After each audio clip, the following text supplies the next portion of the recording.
Ladies and gentlemen, good evening. As chairwoman of the Cité de l'Architecture et du Patrimoine, I'm delighted to welcome you here tonight and to welcome most of all in this auditorium Tova Saraceno and Peter Sloterdijk for this encounter at the summit in the context of the Aerodream exhibition, Architecture, Design and Inflatable Structures, which is being presented here at the moment.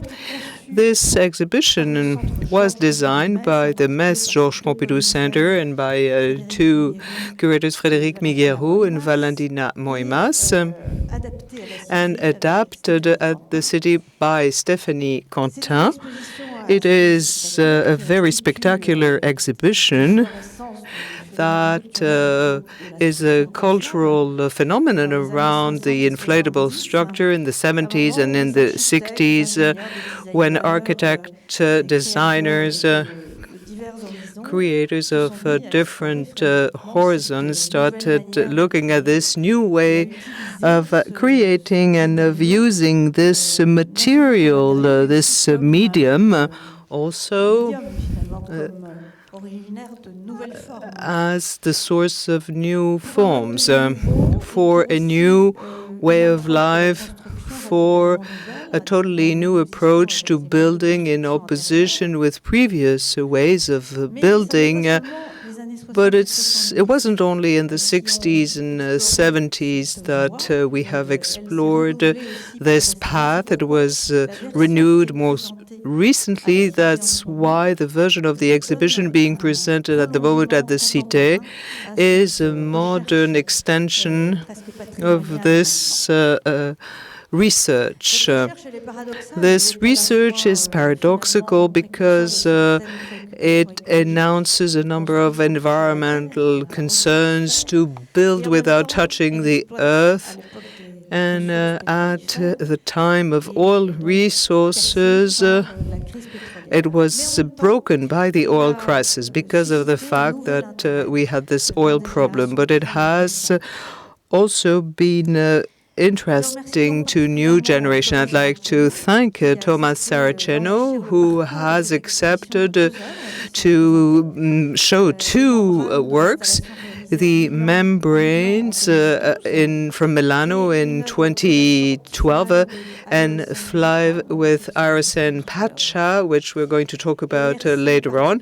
And also thank you very much to Peter Sloterdijk, a philosopher who has marked the thinking with this very famous Spheres trilogy between 1998 and 2004, Bubbles, Globes and Foams, exploring the circular worlds that we inhabit and giving food for thought to architects for the development of any thought we might have about space. So it's going to be a dialogue between the two of them that we're going to have. A dialogue with words, but through forms, shapes. The shapes of Saraceno can be also seen as a parallel to Sloterdijk's thinking. The conversation will be moderated by Yann Rocher. Thanks to you, Yann. He's an architect, but also a historian of utopias. He has been a curator here for the Globes exhibition here in 2017. Thanks to you. And I'd like to wish you a very good evening with that dialogue. Thank you.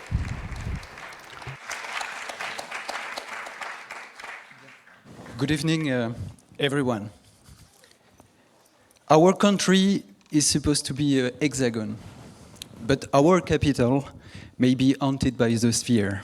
Let me tell you why, as a short introduction, a presentation of our two guests, and 4 questions that I wish to address very openly.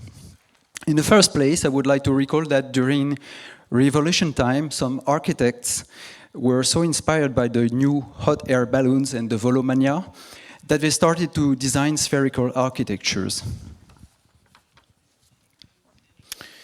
Later on, the world exhibitions were a theater of many terrestrial and celestial globes projects and intense debates about them. This is a significant background, I think, of a series of recent exhibitions on what we call the Colline de Chaillot. Here, the exhibition Globes, held in 2017, which explored the ways of telling the Earth and even by architecture. The exhibition On Air in 2018 in the Palais de Tokyo, on which I will come back in a minute. And right now, the exhibition Aerodream on architecture, design and inflatable structures, opened since a couple of weeks, an exhibition that triggers off the very idea of this discussion. So today it is very meaningful to have a discussion with two essential specialists of these topics.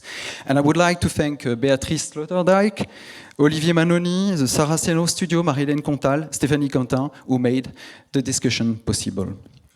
To portray our first guest, it's pretty hard to do justice in just a few words. He is a philosopher and writer from Karlsruhe, from a Dutch and German family. And from 1968 to 1974, he studied philosophy, history, and German study at the universities of Munich and Hamburg, where he obtained his PhD. In the late 70s, he lived 2 years in the ashram of Bhagwan Sri Rajneesh, located in Pune. Since the beginning of the 80s, he has been a freelance and prolific writer with numerous and well-known contributions, among which The Critique of Cynical Reason in 1983, which has become a bestseller, Bubbles, Globes, and Foams, very famous Soma of our time, known under the title of the Sphere Trilogy, published 20 years ago. In the World Interior of Capital, released in 2005, the theoretical demonstration of 3 successive phases of globalization, Le Palais de Cristal in French. You Must Change Your Life, in 2009, an overturn of the understanding of human development via the notion of anthropotechnics, and more recently, the essay on Théopoésie After God, translated in French by Olivier Manoni, as usual, under the very suggestive formula Faire parler le ciel. On top of this, besides an impressive number of prestigious prizes, he was director of the Institute for Cultural Philosophy at the Academy of Fine Arts in Vienna between 1989 and 2008, and professor and then dean at the Karlsruhe University of Arts and Design from 2001 to 2015. Nowadays, he is living in Berlin, but also in Provence in Grignon. Dear public, I ask you to warmly welcome Peter Sloterdijk.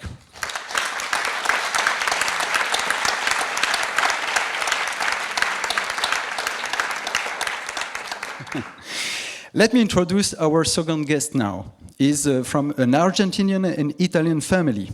He couldn't pick a better place to be born, since Buenos Aires means good airs, isn't it? He studied art and architecture in Buenos Aires, Frankfurt, and Venice. Then he settled his studio first in Frankfurt in 2005, but he relocated it in Berlin in 2012, where, after a while, he established it in the former headquarters of the ACFA firm. There, his team progressively renovated the unoccupied spaces and transformed them into a hybrid environment of workshop and office, gathering the Arachnophilia Research Laboratory, the Aerocene community, and many members from multidisciplinary backgrounds, such as designers, architects, anthropologists, biologists, engineers, art historians, curators, and even musicians. For more than 2 decades now, he activated projects that can be seen, to sum them up in one sentence, as an ethical collaboration with the atmosphere.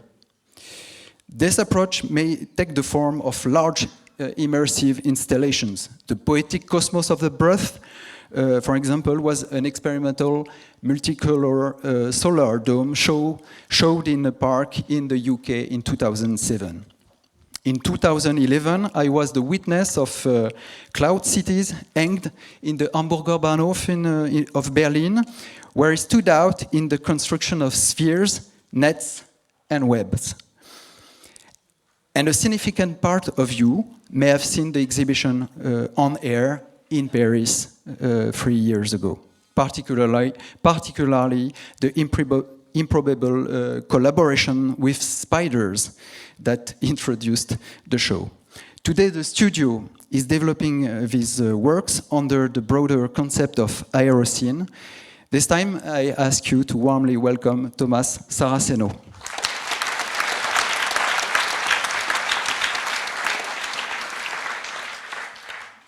Before leaving the floor to Thomas and Peter, I would like to make 2 comments and ask 2 questions. 1, you are not architects, but both of you are in a close relationship to architecture.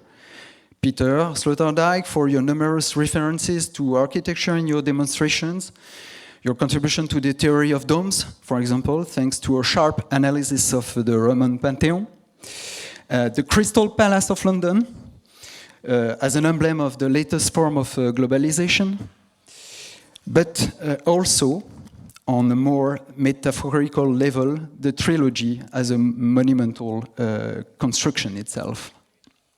Thomas Saraceno, because you were trained in architecture and you are often working on an architectural scale, we are curious then to know more about these relationships.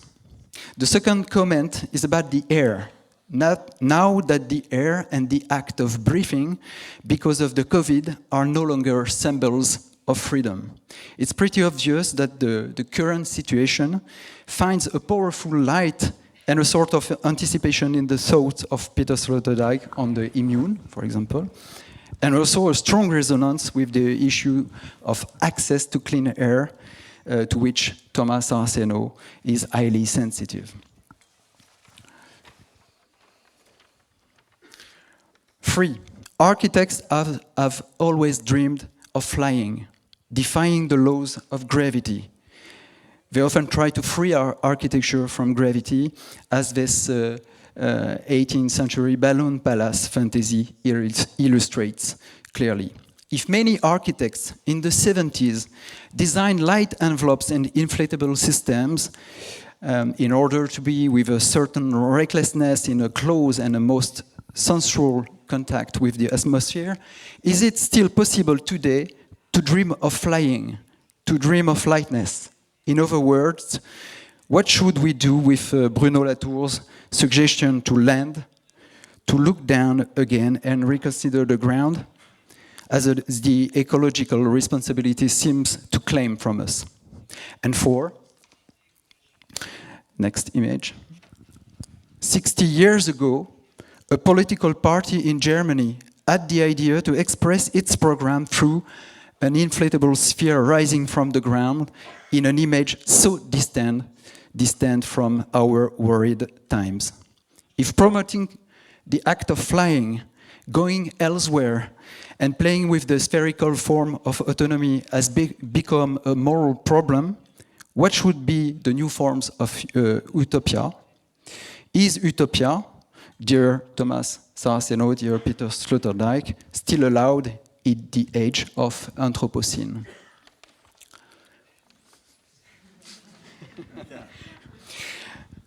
So we will start with images of Thomas, I believe, or the movie. What do you propose? Yeah? Is it okay? Yeah, I think she's yeah, thank you. It's 5 minutes. I don't know if we want to sit and then come back, or whatever you think so is best. Let's go then.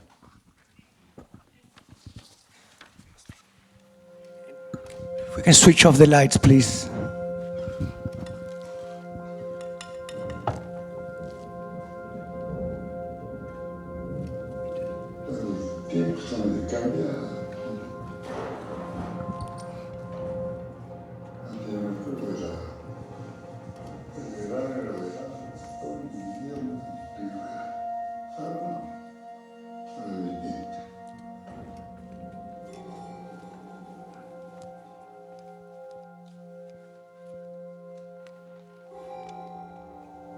se está extrayendo agua más de lo que entra. Y el agua no solamente para nosotros, sino para los animales, para las plantas, todo, digamos. Si nuestros abuelos, nuestros antepasados vivieron sin el litio, nosotros podemos sobrevivir, todo el mundo podría sobrevivir sin el litio. Y yo veo que la tecnología avanza y está destruyendo el mundo.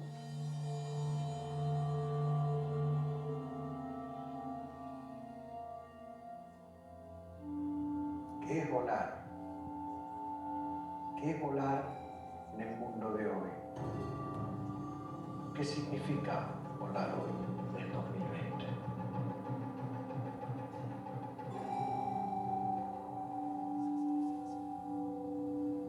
Se puede volver a la Tierra y sobrevolarla de una manera distinta.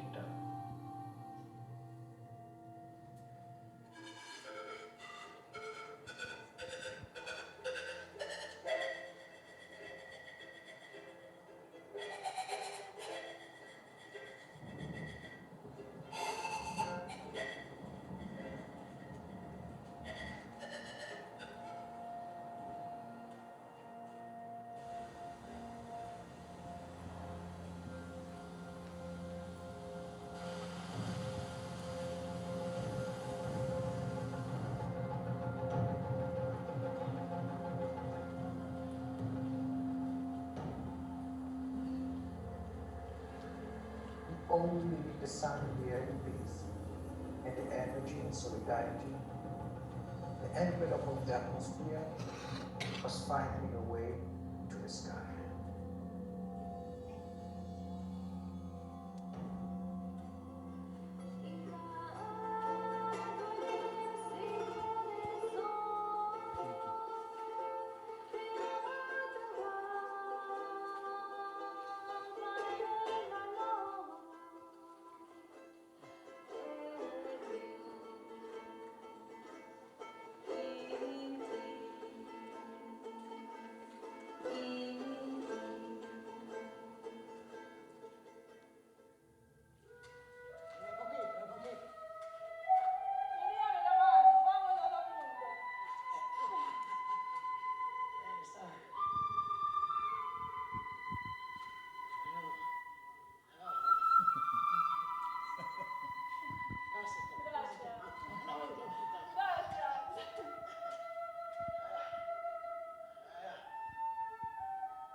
Today I met Peter on the plane.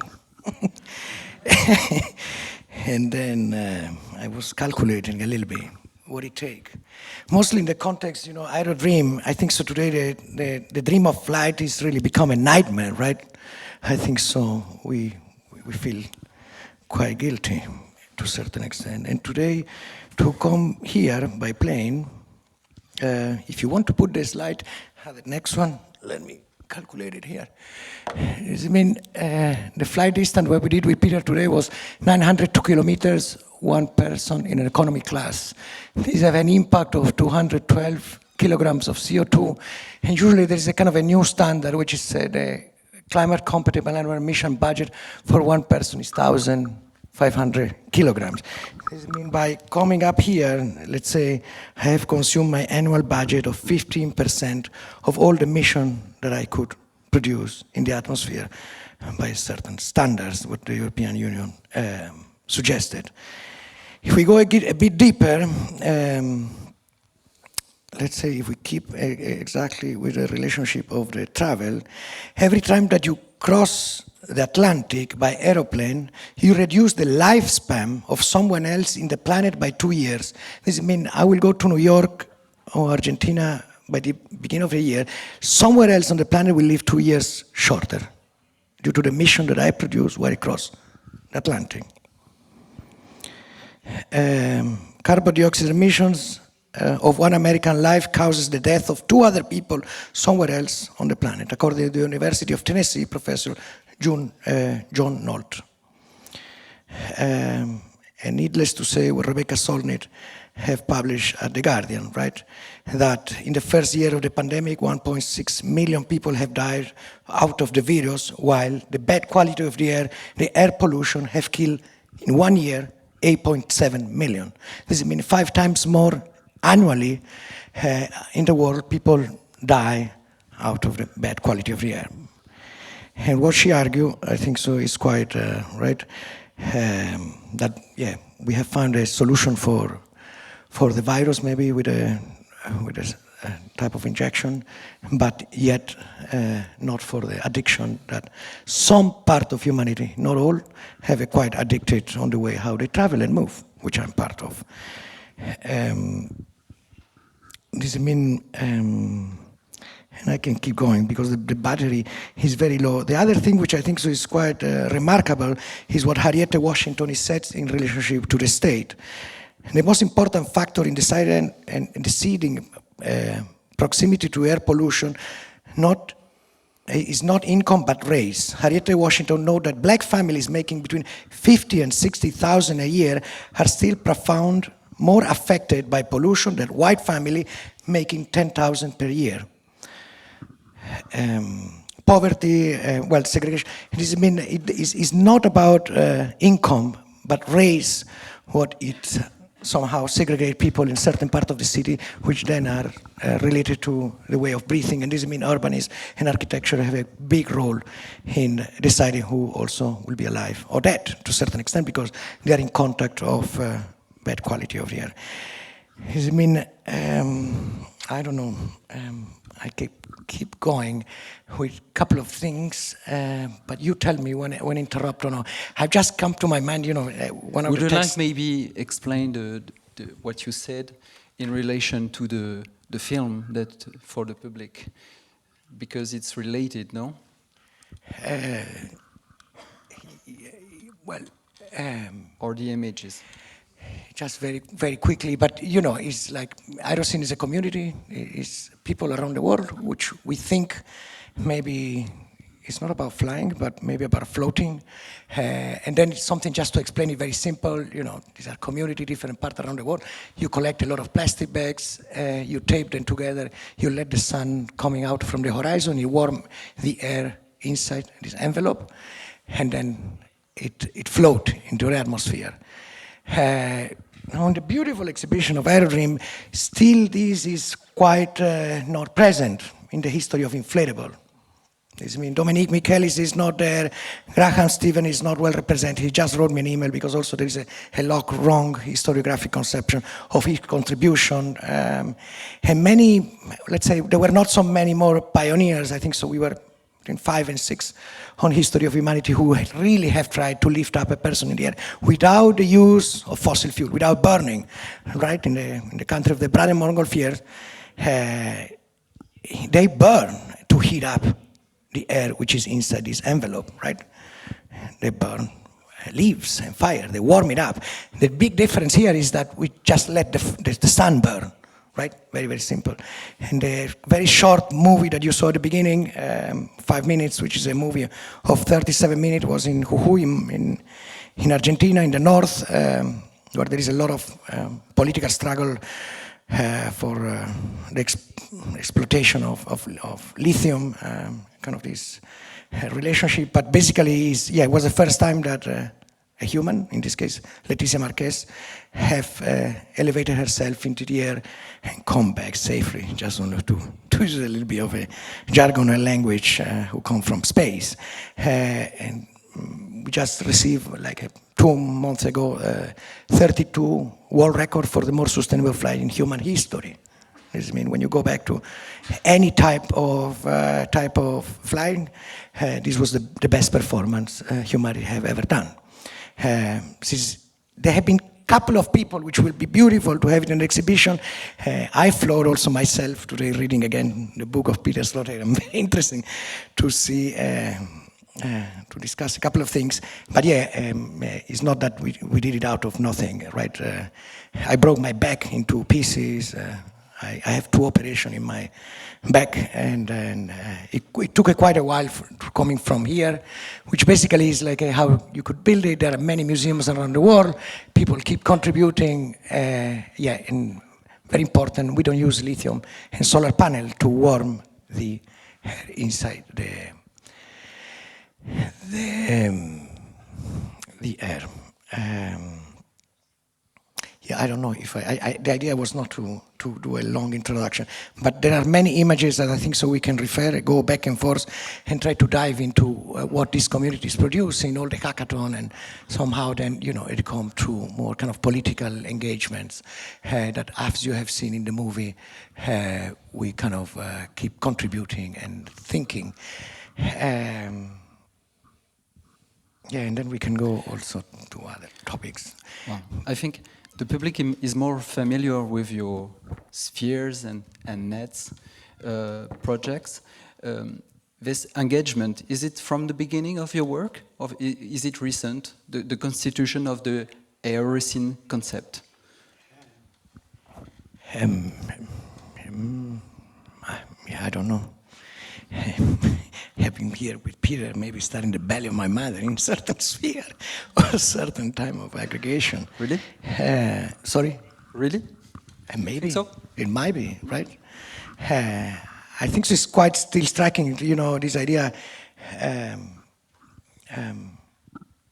the consciousness of being, right, in a planet that Buckminster Fuller might have called it Spaceship Earth, and then he wrote back the manual of, how it was called? A manual to... Operating manual for spaceship. Exactly. Now, coming from more the Andean cultures, instead to talk it, which is quite mechanistic, the idea of Spaceship Earth, I call it Pacha. Pacha is united space and time in a different way. It's different than Pachamama, which is Mother Earth. I mean, if I will choose something, still I will refer to Pachamama rather than Spaceship Earth, like Baki might have said to that extent, which it might do a division also of trying to understand things from maybe, or not exclude a certain kind of population of trying to narrate story with a kind of more pluriverse understanding to that extent. But yes, still is, I mean, this idea of landing on Earth, when we go back to Latour, I mean, it's like, there are some people who never understood that you still are flying, right? Today, what is people who are more skillful in mathematics, but I think it's 270,000 kilometers per hour we are turning around the sun and ourselves. But I mean, and this, I mean, when I think so, when you get in this kind of feedback loop of the sublunar, of being trapped within the atmosphere, such a project you will not be able to do it, because you understand that being able also to, let's say, float at the bottom of ocean of air, like Torricelli might have said, the student of Galileo, you will never think that this might have been possible, because you are trapped with the resources, and resources is strange, from what this planet is giving, which basically fossil fuel is the impact of sun for millions of years on a certain type of stones, right? But that flight, I think so, there is this kind of sociological division, the space people, the terrestrial people, and then there is nothing left in between. And I think so that division, the same like what we define alive and not alive, is quite problematic. I kind of like this symbiotic thing. There is this Roscoe Roscoe-Folkes, which is kind of a worm who digests certain algae, and the algae, when they do photosynthesis, give energy to the worm. Both cannot live. It's not an animal, it's not a plant. Now this sculpture, what is the weight of it? Well, I tell you, until do not digest air, and this air is not in the belly of this sculpture, is a positive weight. It weighs 1-2 kilos. Now, when it digests this air and the sun heat it up, made this photosymbiotic relationship, it become alive, and it's even able to elevate and move. I mean, I would argue that, you know what I mean, what is alive, what not, you know what I mean? Yeah, when you go to Lynn Margulis and you understand Carl Sagan, and you know, I'm a little bit fascination about this terrestrial or cosmic web. You know, the canon of how we are dividing things sometimes is quite problematic for me. But Peter Sloterdijk, you are intrigued and interested by the work of Thomas Saraceno. Could you tell us in which ways? Yeah. So my impression is that what Thomas Saraceno is showing us, you know, is a new chapter in a long history, which could carry the title "The Conquest of Verticality." You know, this is an old human passion. It is as it were, an innate motivation. Plato, who is the author of the first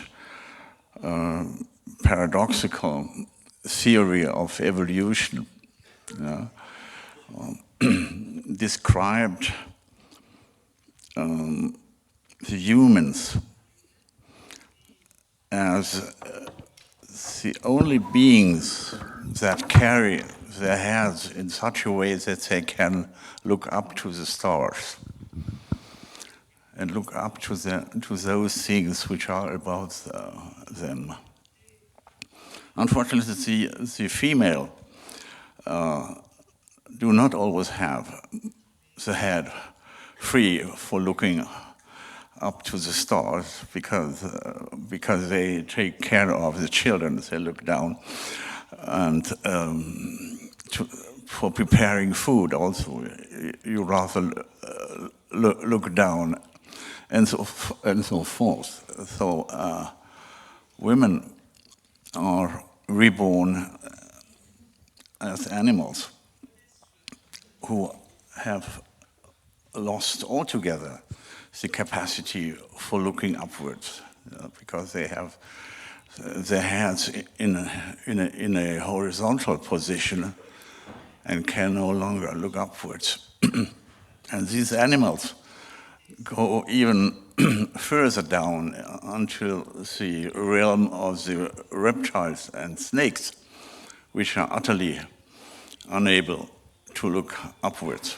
So he has a strange declining theory of evolution as an ongoing loss of the capacity to look upwards, which is, as it were, a tragical form of anthropodice, because the man is always in the temptation to step down and to lose the capacity for his verticality and the freedom included in this upright position and in the gesture of looking up. The conquest of verticality is an ongoing passion that had been realized almost always in the realm of religious inner movements and imaginary scales that the soul has been able to climb. You know, one of the most impressive images from the ancient Bible is the dream of Jacob when he sees the heaven open and angels climbing and descending on a ladder which leads from the earth to the heavenly spaces. Now, towards the end of the 18th century, something very strange happens. People are no longer content with imaginary climbing.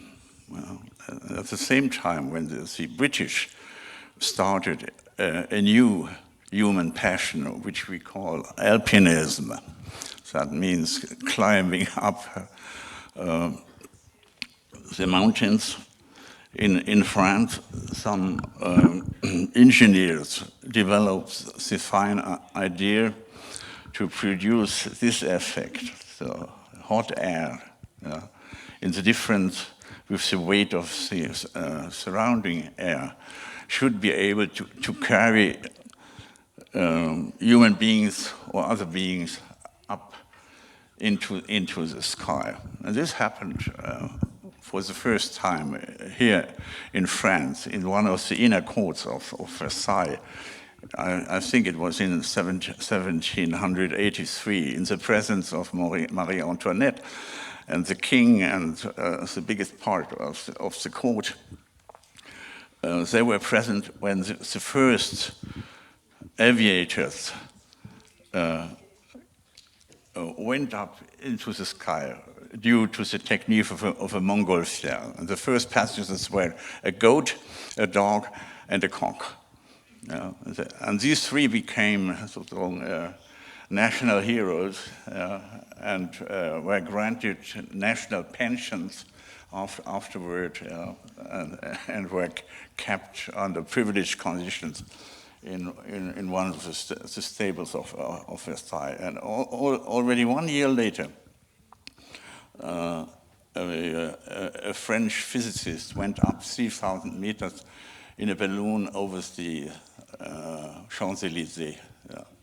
That is how aviation, in technical terms, began. Yeah. In the same year, already in Great Britain, the new technique of balloon riding had become that much sophisticated in the surface that books were printed on a new science called Aeropedia.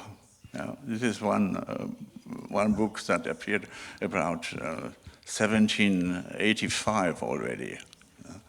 And from that moment on, the technical drive for the conquest of verticality no longer could be stopped.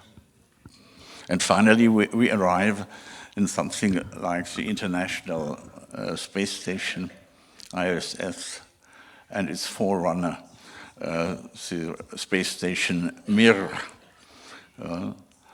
which allowed us for the first time to go beyond the atmosphere, beyond the stratosphere, and to win a look from outside down to the Earth. And Uranus is the first practical aspect of this absurd tower that the French technicians created in 1889.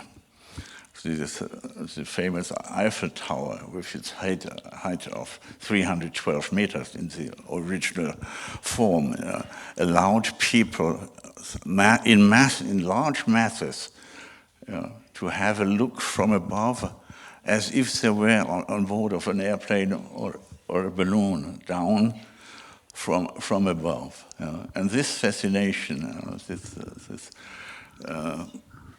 this demand for developing a point of view that helps us to see ourselves from outside and from above, and as it were, a technical realization of God's eye.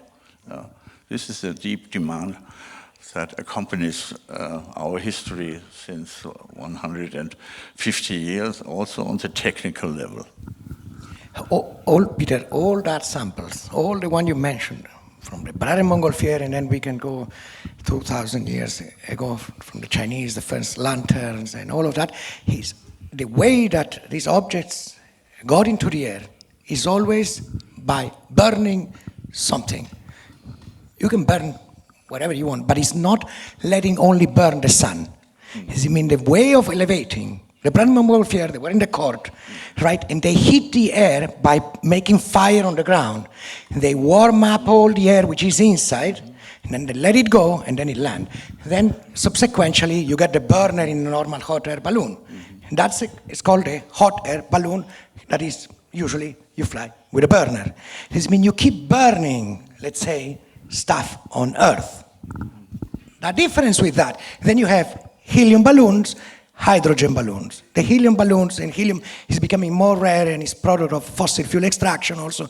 You mine it and it's quite complicated also. This means it's not so sustainable. Even helium is second element more abundant in the universe. But on Earth still is complicated to get the helium.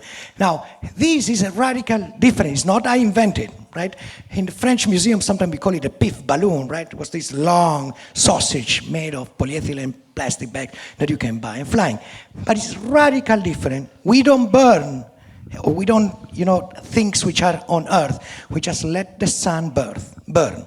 Now with that heat, which comes directly from the sun, we are able to elevate ourselves.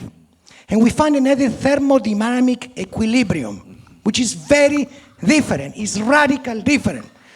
I mean, flying with a hot air balloon is the less sustainable you can ever think. 1 hour in a hot air balloon, it burns 2 cylinders of propane, depending how many people you carry, and it's the same that you will take a car in 1 hour from here to Barcelona, 1,200 kilometers. It's shit flying on a hot air balloon. It burns a lot of propane, right?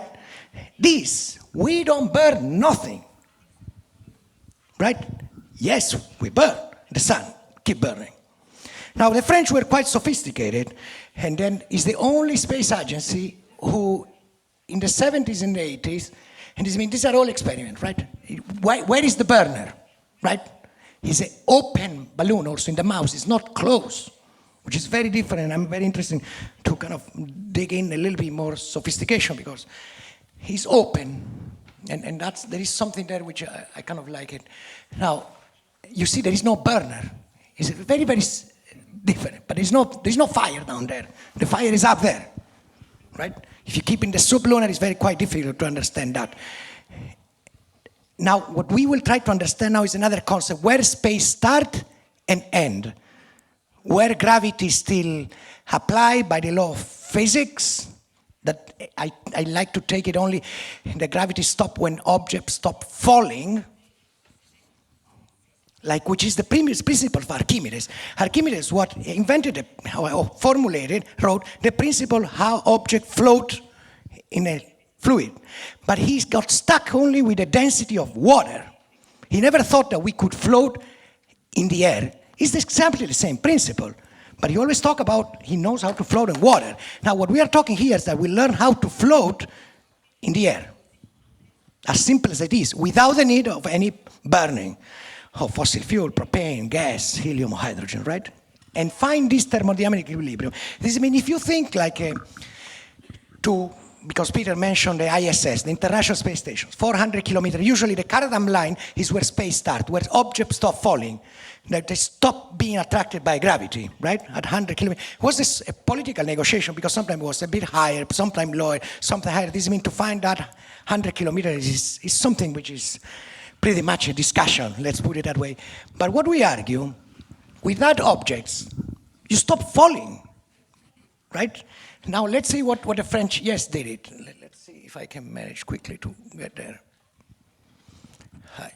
I know I wanted to have it myself, not to be able. Okay, there we are.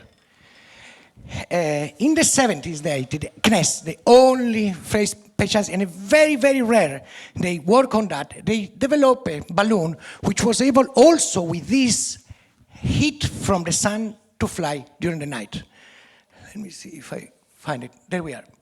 This means during the day, it's heated by the sun. During the night, you think, because we don't go at the speed of the sun, you know what I mean? Turning.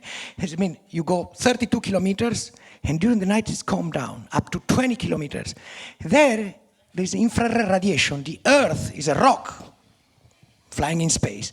That remaining heat it's picked up by the balloon and it's stabilized at 20 kilometers. During the day, it comes up, and it's been, if modernity have this right trajectory in straight lines, this is a little bit more gentle, right? It goes up and down with the rhythm of the sun. And you can, and we are not in orbit. Remember, 100 kilometers where space starts.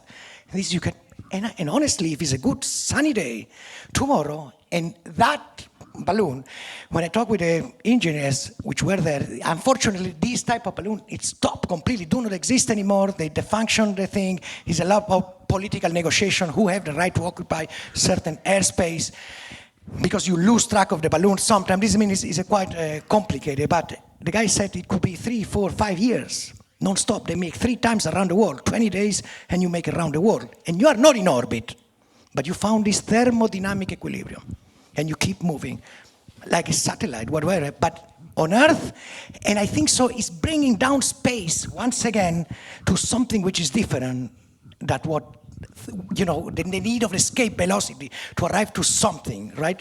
And there is John Powell, if you are interested, he have a program also to be able to reach space with balloon without this violence of Elon Musk. That it still keep applying the colonialist idea of going to the moon and to the Mars. It's unbelievable, right? And I think so. It's what happened when we go to the Salt Lake and we think there's this easy energy transition from fossil fuel to lithium, which is still quite unequal. Peter Söderberg.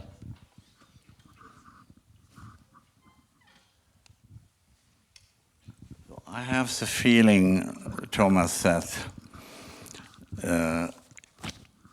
you are somebody who is not content with the decision of humanity not to follow the path of the balloon makers, but instead to wait for a while and let the balloon period fade away and wait for plane makers. The difference between the plane and the balloon has to do with the difference between the only two natural models that we know for flying substances. The one is a bird, and the other is the cloud. The balloon is an artificial cloud, or an inverted cloud. You let the outer atmosphere play the role of the cloud, and inside the balloon is a clear heaven. This is a strange inversion, but nevertheless you are a cloud maker, whereas the imitators of the bird had to wait until 1900 or so, where the brothers White started their first flight experiment, and the presupposition for that was not really to imitate the bird, because as long as you try to fly with moving wings, you are bound to produce one failure after the other. The early experiments of human flying shows something very, very clearly about this. Humans are not made for flying with moving wings. And only when the engineers dropped the idea of the moving wing and replaced it by the invention of the stiff wing, happens this breakthrough to the combination between the aerodynamic effect of wings. So we are still on the bird side. Wings, stiff wings, so paradox birds, perverse birds, on the one hand, but dependent on an outer motor, whereas the cloud is only flying with sky energy, and the necessity that human aviation, which is not longer balloon faring, but that aviation, imitation of the birds, is condemned to the combination of aerodynamics, which is still alone from natural evolution. So anti-gravitational forces of the air with an outer motor that gives the drive to make aerodynamics work. And on that way, all these perversions had to happen that you were complaining about, because the decision for the outer motor in flying objects is the source of all our trouble with destruction of the environment. If I forgot the name of the fantastic moderator. If you want, Stefan, we can go to the first slide, and then we will try to do a journey carried by the wind once we learn how to float, right? But I think so. What Peter was trying to say is, airship. The definition between aerostatic and aerodynamic, which is quite beautiful, no? Aerostatic, aerodynamic, airship. Now, there is something which I really would like to share with you and the rest of the team and the audience is something with Santos Dumont, one of the pioneers of balloons, who also, there was a competition in France that you have to make a round the Eiffel Tower, and being very close here, I remember about that. He coined something which was called stillness in motion, which is very beautiful.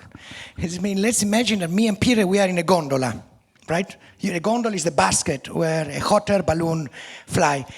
Now, you have to think like there is some moment that even people who have not attempt to fly purely by solar, it reach this thermodynamic equilibrium. Let's say at the beginning you burn, but if you have a black balloon, there are not so many people in the gondola, the sun starts to heat up the air, and this means the balloon is fine for a couple of minutes, you have to burn very little. Now, the difference that we do in our community, we don't burn nothing from beginning to the end, right? Nevertheless, he experienced something which is called stillness in motion. This means me and Peter, the gondola is open, it's not closed like a gondola. I can be talking with Peter. We are flying maybe 5-6 meters above the ground, and his hair up here will not even move 1 millimeter, nothing. Now I look down there, 5-6 meters, this I've experienced, and the tree is shaking like crazy. I tell you, your brain cannot reconcile that, because you can say, hey, I'm in an open air. The tree is moving like crazy, but I look at Peter, I can put this piece of paper on the side of the gondola, will not fall. This means the first time that you become the wind. You become that engine that we are trying to think that there is something else. It might be like a little bit as modernist. You remember Mies van der Rohe, I think so, when he got the train for the first time, he was puking because he see too many images and your brain cannot take it. Or today still we buy this old dream of the astronaut, which is called the overview effect, that you damn have to go to the moon or get out to space, what Musk and the rest, and the colonizer of space tells you, to see the fragility of the envelope of the Earth. What? Try to be and move within in that case, sublunar. It's so beautiful. And I think it's very hard to catch it. I don't know if I leave it there, or otherwise we could try. Let's say we are in Paris and whoever want to travel. This was developed with MIT. It took us 2, 3, 4 years. It downloads 700 weather stations around the world, and it forecasts, once you learn how to float in the bottom of ocean of air, like with Torricelli, then the wind will move you. That's the new engine, right? But it's not based on combustion, right? Yes, on the combustion of the sun, but let the sun burn. Yet I know the Earth will extinguish in a couple of billions of years when the sun will be gone. But we are trying to establish new relationship. We can write Paris, then Paris. And Peter, where you want to travel?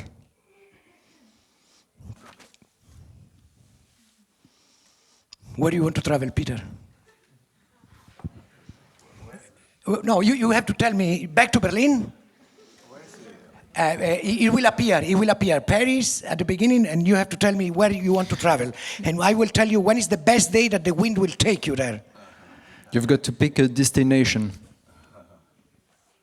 Karlsruhe? No, he's in Berlin now. Berlin? Grignon? Okay, let's try. Or New York, or wherever you. Okay, let's try. There we go. This will be very close. This means now he calculates the weather station. Today is the red trajectory. Yellow if you take off tomorrow. Green day after tomorrow. This other is looking 1, 2, 3, 4 days is perfect to go back to Berlin, right? These are the trajectories where the wind will take you based on weather forecast. And he keep computing up to 16 days because that's the best computational that we could predict the weather. Oh, it come back. Look, the yellow. I mean, look, you can make around the world and come back. Okay. Now we tell the aerosolar sculpture, the pattern from Paris, the 31st of October. Today, what day is?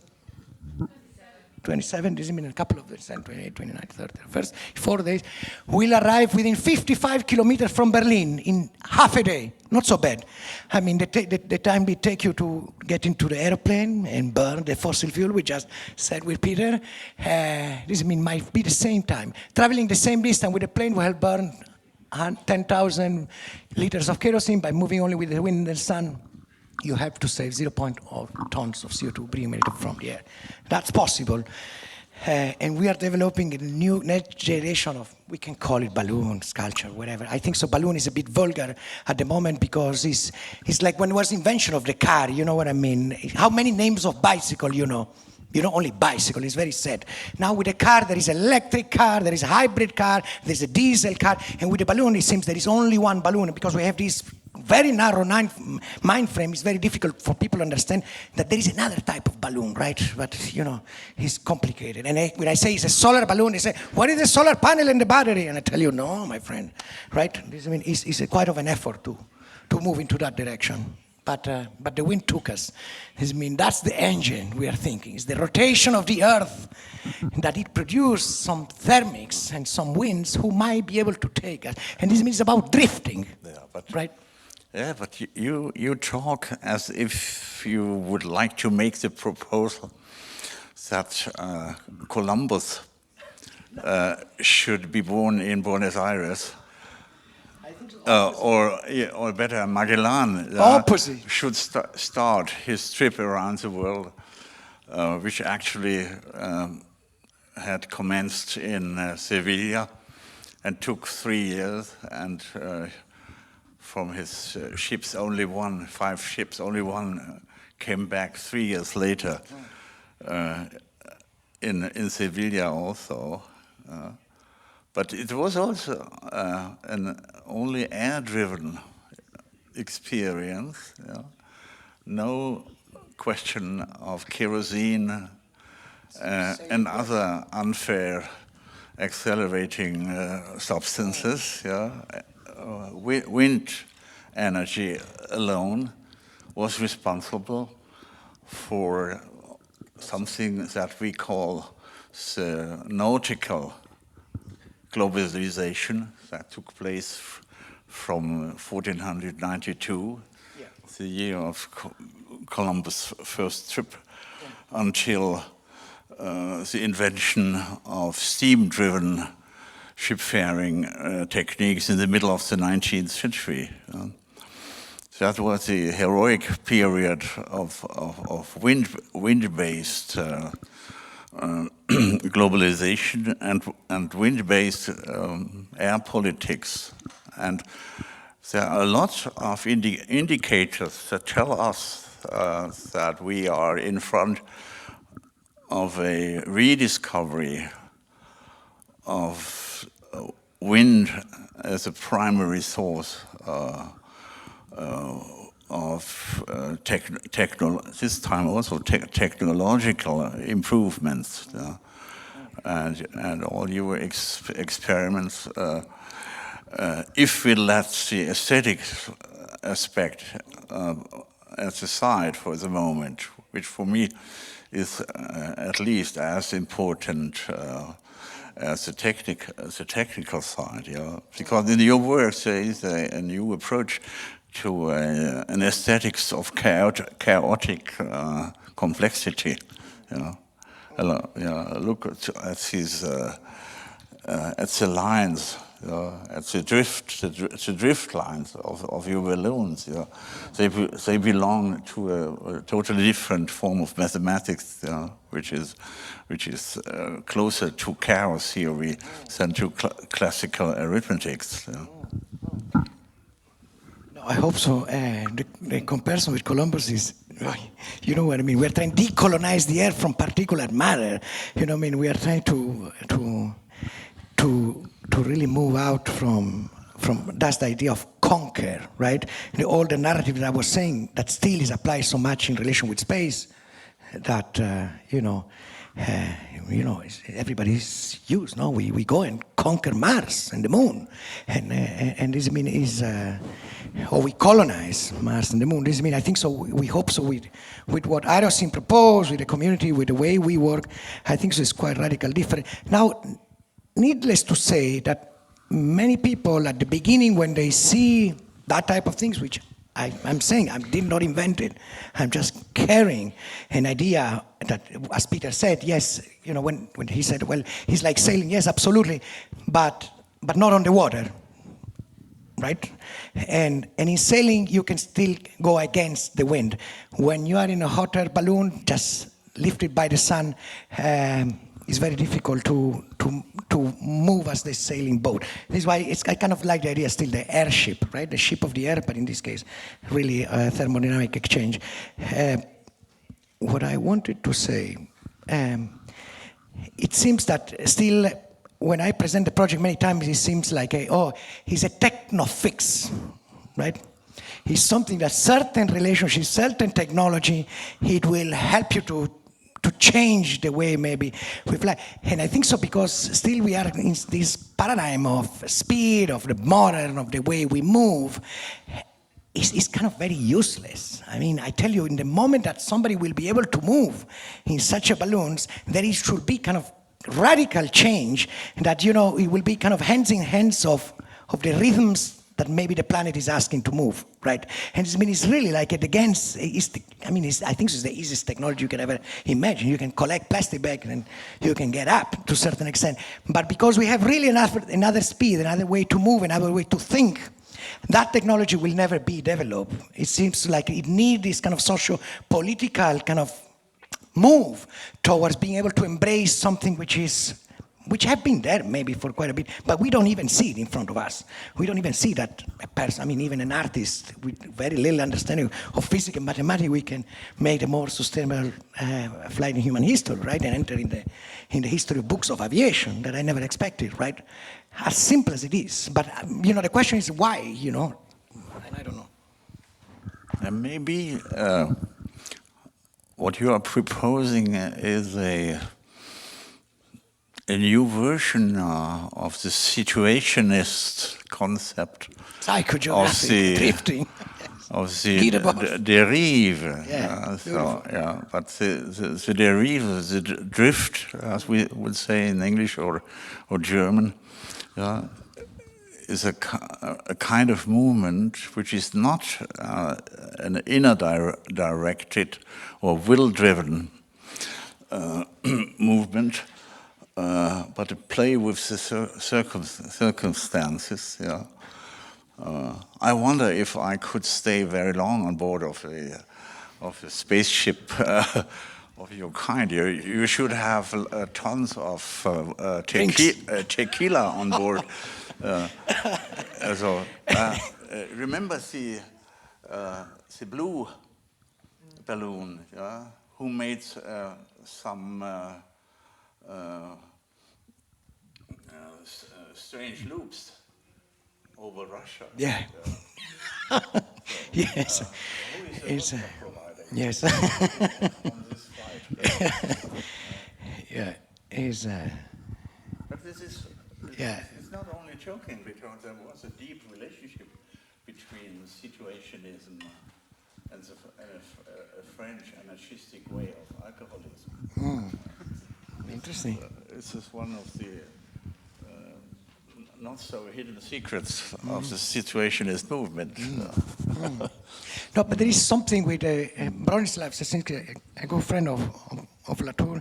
He wrote a beautiful essay on drifting, and you can correct me if I'm not wrong, but it seems the size of, at least in mammals, it depends on their capacity to drift, at least into the ocean. This means animals who learn this idea of drifting, to move with the currents, they were able to grow very large on size. The one who get against the current, they are much more smaller. And I mean, there is a kind of a proportion still. This kind of thermodynamic journey in the atmosphere, no plants and animal have evolved into that trajectory, right? In the water, yes, you see a lot of plants who make these bubbles, or fishes who blow and then they float. Now, when it comes to the atmosphere, there was no evolution into that direction. There was no plant and animal who have learned to, let's say, inflate such a big belly to be able then to be only drifting. Right? Now, going back to animals also, because I really like that, and because I'm fascinated about animals who are able to fly without having this aerodynamic understanding of flipping wings. This means the spiders are able to cross all the Mediterranean Sea, and even Darwin have observed this, how spiders have arrived to very far away island. There was no, because they cannot swim, some they can walk a little bit on the water, but what they do is something fascinating. They release these threads into the air, right? It's kind of a parachute. When the thread is long enough and there is enough drag, they kind of release from the trees and they fly all the way. They cross all the Mediterranean Sea without the capacity of moving wings like birds. I mean, there are some animals who still are able to drift and to move with the wind without the ability to really know how to fly. This means maybe give us some hope to a certain extent in evolution. Yeah. You know, Homo flotantis is maybe I don't know. Let me tell you a story which is rather well known in India. This is the story belonging to these birth mythologies, which are very rich in the Indian traditions. And there is one story that goes approximately like this. There is a kind of birds called the god birds, which are flying always that high that they never have to land on Earth, because they live on air and sun, just as your balloons. And if they create a new generation, they are pounding their eggs into the air. And the egg is, if the mother is flying high enough, the egg is falling and falling and falling. And during its fall, it is breeded by the sun energy. And if the mother has really flown high enough, the young will break the shell before it crashes on the earth. So, and it will spread its wings in time and start anew without ever having touched the earth. But not all of these young are as happy as the perfect god bird. Some of them crash down, and there is a strong suspicion that out of these failed birds, the humans came. And we tried to reconquer a small part of verticality, or longing for returning into the air, and that longing is expressed by our vertical, our upright position. And sometimes after midnight, you feel a strange feeling in your back, and you feel that wings are missing, and you are sleepless by the feeling of not being able to fly. Maybe we use floating or drifting. Maybe fly, it's too, will not be, maybe because we are obsessed with that word, that maybe we cannot get into another dimension. Maybe I like drifting and floating. I think it's more appropriate for what we try to do. I would like to make a footnote concerning that what you in the beginning said about our contact with architecture. You know, why is that so? Where is the connection with architecture? In my books, I had to try an answer for the question what it means to be a being that is always immersed, you know, in that aerospatial reality, without not taking very much notice of that fact. You know.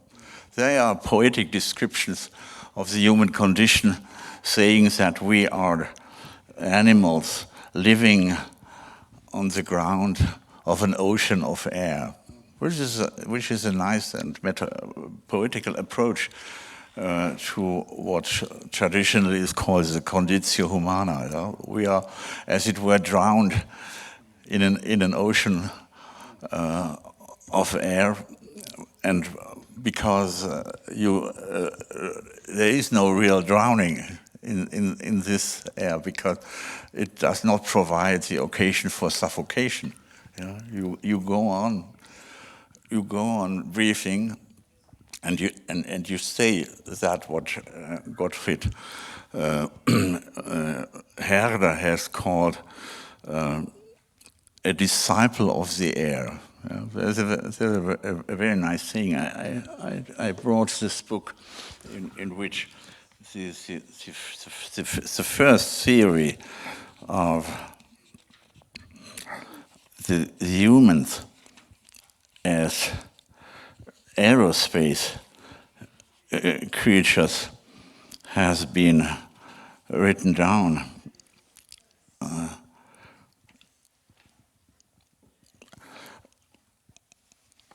I'm not able to find the passage right now, but the quotation goes more or less like this, that like other brotherly creatures, we are all, you know, Zöglinge der Luft in German, so the disciples or pupils of the air. And this sensitivity to the question of climate is at the basis of Herder's theory of ethnical multiplicity, which is exactly the contrary to what has been said about German Romanticism as a source of ideological nationalism.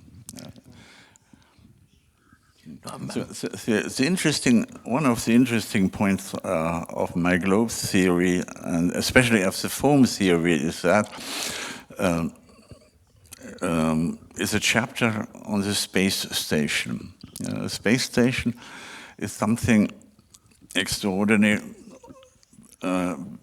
due to the fact that you cannot fly into the outer space without finding a technique to take the atmosphere with you, to bring, to produce a transplantation or a simulation of Earth similar or Earth-like conditions into the outer space. So outer space will come to us. This is opposite. Yeah. We go in there, we discover that the space station can be right here in front of me. Yeah, right? but the outer space is, as it were, an anthropological experience that has meanings for all of us down on Earth, because above us in the ISS, this is the really Ernstfall. That is the case of emergency that proves that without an atmosphere, no life is possible, not even half an hour. And that was the human life. Human life, no? The water bears, they're so cute and beautiful. They live outside, in outer space, on the ISS, and they enter in the state of hibernation and they come back to Earth and they survive perfectly. It's been, we should not limit life only by the human understanding, right? It's like, and we are at the... But this is a microscopical demonstration for the fact that without the air condition, the air conditioning, which is called life support system on board of the space station, without life support system, no life is possible. And the re-injection of this experience onto the surface of the Earth has to create a conscience that it is a matter of life and death to keep the atmospheric conditions of life in general and human life especially as clean and as intact as ever possible. No, I loved your writing the book Terror from the Air, and really how much the advancement of the study of meteorology have been developed, as you write, in relation when the Germans released these, gases into the atmosphere. It was, and you describe about how terror and terrorist attack is not anymore about attacking of the human, but the condition for the human to be able to live, right? And it's been now in the case of the pandemic, and when you said, and I think so, I quote Harriet Washington in relationship of, and referring to George Floyd when he said, "I cannot breathe," right? Since we do not have all the right to breathe today. And it's very, very, very, there is a huge... But wait a second, they asked the Russian astronaut, or as the Russians say, the cosmonaut, Sergei Krikalev, who is probably the human being who has spent the highest number of days on board of space stations. This Krikalev once reported that he had almost killed himself in the first days of his stay on board of the ISS when he was sleeping and he was, as it were, burying himself within a sarcophagus out of CO2, an invisible aura of gas that would have suffocated him, because on board of the space station there is no convection, so no natural exchange of the air, and only due to the effect of some ventilators they had on board, he could sleep normally afterwards, because otherwise every night would have meant a deadly danger just by being suffocated by your own breath, your own used breath that envelopes you in an invisible way. So on board of space stations really do happen things that can be interpreted in terms of Earth surface reality also. And that's why I always am eager to hear news from the space station. Especially when the charming German Alex was out there, which was our friend Astro Alex, who talked to us almost every evening. Would you participate in a space shuttle? Or do you prefer the balloon? Yeah. No, as we said before, if we check out John Powell, he have a 3-stage architecture to reach also what more conventionally space is now in the category which is the 100 kilometer plus. The space ISS is 400. And I think so. Yes, we hold a symposium one which is called Space Without Rockets. Right, it's really like how we can clean up. We have a lot of struggle. We present the project at with Violetta Bulc, the European Minister of Transportation, in Ljubljana a couple of years ago. And you know what I mean? Every time we'll release one of these balloon sculptures, there's a lot of negotiation with insurance companies. We just talked a little bit before with Peter how much this project needs to be pulled the agenda, because you need a €2 million insurance in case the sculpture crashed to a balloon. And this means we will call the insurance and say, well, tomorrow we take off. But then tomorrow was very cloudy, and then we have to pay. It costs €2 million for this type of flight. It costs €50 per day. And then we call next day and say, well, but tomorrow again, and the day after tomorrow, and then, we are so dependent of being sunny to be able to take off.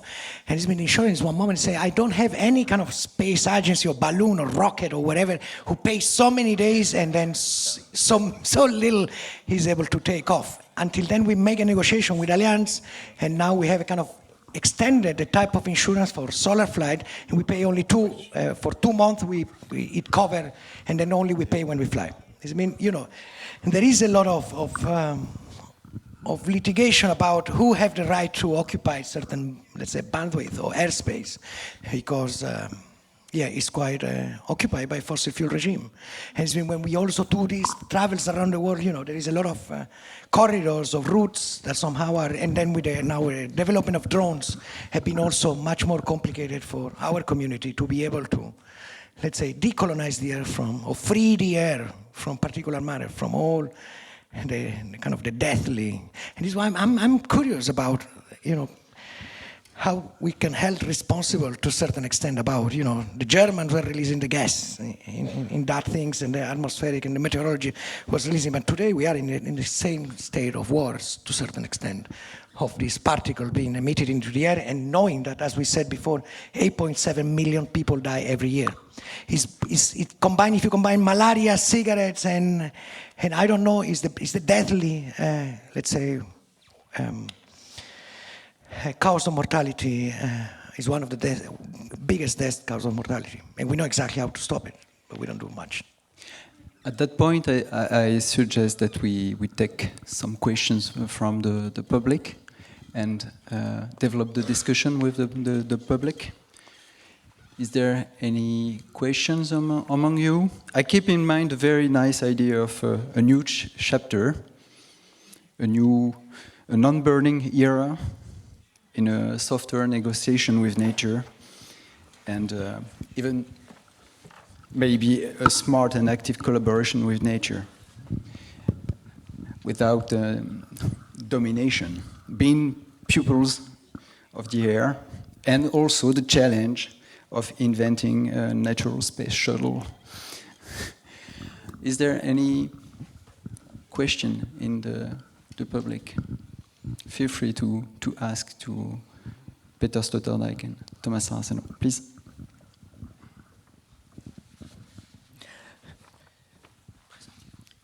Oui. Bonjour, Eric de Rugy. We haven't talked much about architecture. How would this vision apply to a new way of living in what may be called houses, although it may not be that? Well, the way you presented the approach of nature, the collaboration with nature, how could we do this in architecture? Usually we talk about the control of atmosphere with light, acoustics. How would you see a sort of application of this soft approach of nature?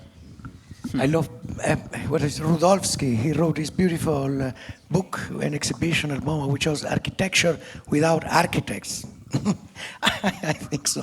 And he dived into all this kind of vernacular architecture, and how much architecture, when it's embedded in a certain culture and practice within the community, it seems that it's able to take other forms. That the business of architecture run by real estate companies and a certain value of economic, which is pathetic, right? And then enter into the kind of what modernism is and all the thing. This means how, in that extent, I would say maybe the architect, as we know it, have to disappear to a certain extent, right? and architecture becomes something as Rudolfsky, it portrayed on that, and how we can make that transition, well, will be quite of interesting. And there are some samples in Brazil which is quite beautiful, auto construction, supporting in favelas, and then it produced labor. But the architect became really something which a different role. But it will take a bit too long to explain. But we can keep discussing. But like Peter. So, if I understood your question quite well, with regard to our relationship to nature, I had made a proposal some years ago to introduce the distinction between what I called the allotechnique and allotechnique and homeotechnique in analogy with the famous distinction in our pharmacies. And the same could apply for technological approaches. Some of them are based on violence, and some of them are based off mimetic adherence and prolongation of natural techniques.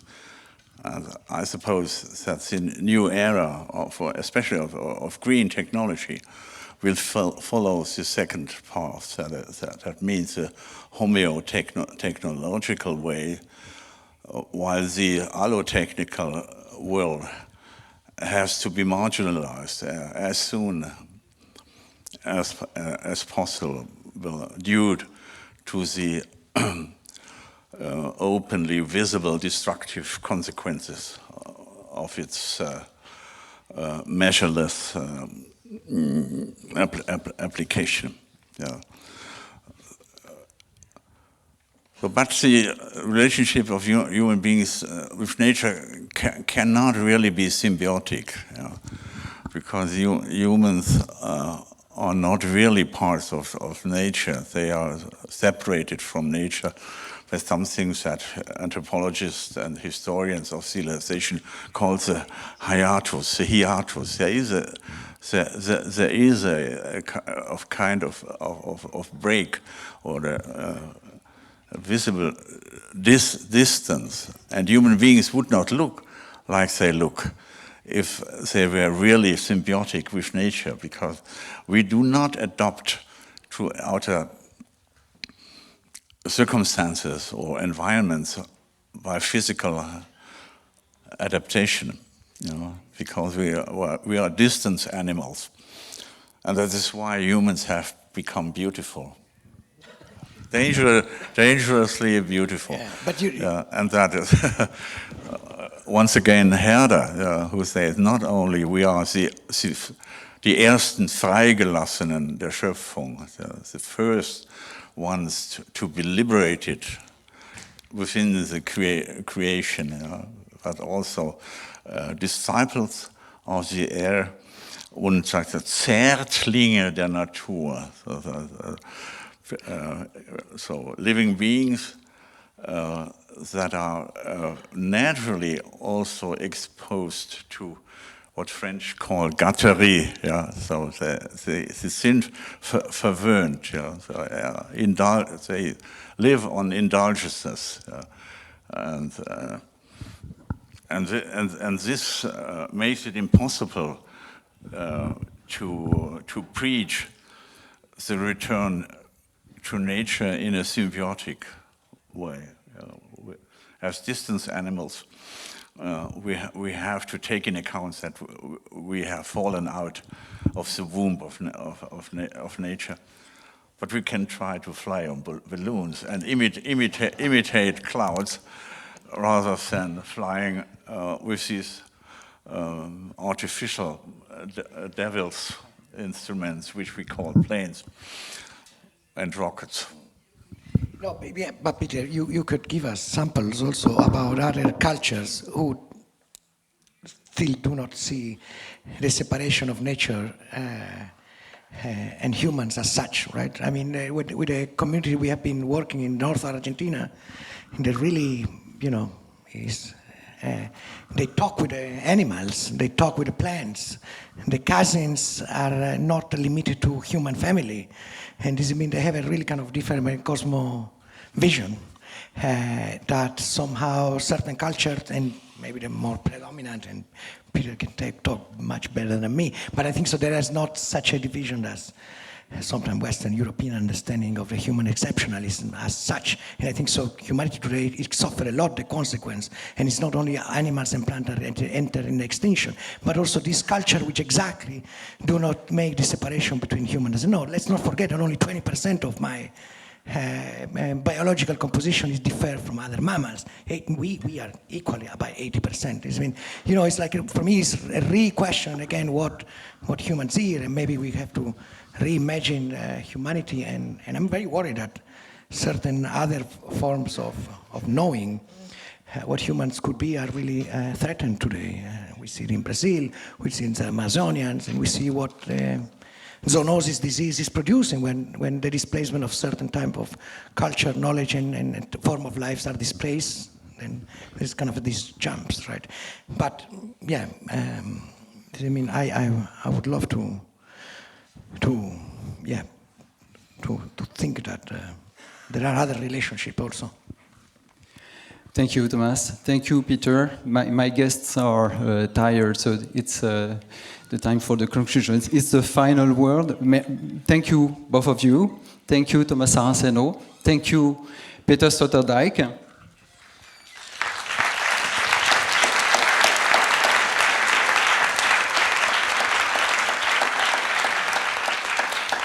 Thank you again to all the persons involved in today's event. And thank you, dear public. You are invited to see the exhibition Aerodim, if you didn't see it yet, and to follow, of course, the other events. Thank you. Thank you.